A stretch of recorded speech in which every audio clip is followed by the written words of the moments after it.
Go ahead. Thank you, Jen. I'm still just a little bit confused about what changed between 1 p.m. on Friday and around 4:30 p.m. on Friday to go from we're not raising the refugee cap to we are raising it by May 15th. What changed in those 3.5 hours? Well, I think as I just outlined, we never said we're not raising the refugee cap. In the morning we said, actually, and with the information we put out, was that once we reach 15,000, we will raise it. That was not accounted for in some of how people were, let me finish, some of how people were digesting the information. And we wanted to be clear and send a message that we are a country that is welcoming refugees. Let's be clear, we are changing the policies of the last administration. We are changing the policy of not welcoming in people from Africa or people from the Middle East. That was the biggest factor preventing refugees from coming in during the last administration. So are you saying this had nothing to do with the pushback from some Democrats on Capitol Hill, from Senator Dick Durbin to Congresswoman Alexandria Ocasio-Cortez? I don't think you've articulated to me what our change in policy was. What was our change in policy from the morning to the afternoon? The executive order from Friday morning said that the admission of up to 15,000 refugees remains justified, period.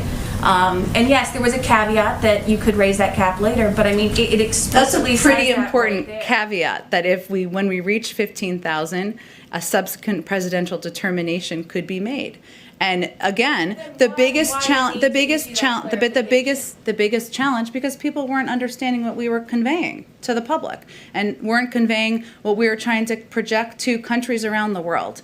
And it's incumbent upon us to make sure there's an understanding of what the president's policies are, what he's trying to achieve, and what he feels morally is that we're going to welcome in refugees from around the world, change the policies from the past administration where they were not welcoming in refugees from the Middle East and Africa. And that was important to him to take that first step and move it forward. The line said the admission of up to 15,000 refugees remains justified.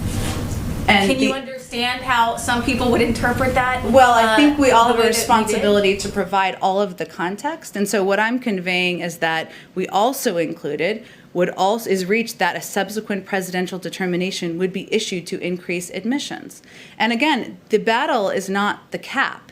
The issue has been the limitations that have been put in place in the past. We overturned those and changed those, and it was always meant to be a first step. So back to my other question, does this have anything to do with the pushback from Democrats on Capitol Hill? I don't think you've articulated what our change in policy is, so go ahead. That's not my job to do that. That's not my job to do that. Well, it is if you're asking a question. Go ahead. I'm asking about the pushback from progressives on Capitol Hill. But what was our change from the morning to the afternoon?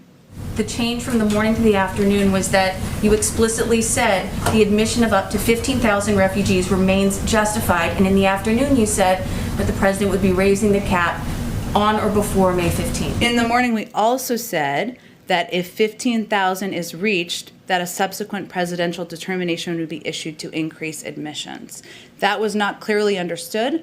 We felt it was incumbent upon us to make sure people understood and were clear that our objective was to welcome in more refugees, and we remain committed to our goal. And I have go ahead. one more question. Sure. President Biden over the weekend called what happened at the border a crisis. Is that now the official White House position, that there is indeed a crisis at the border?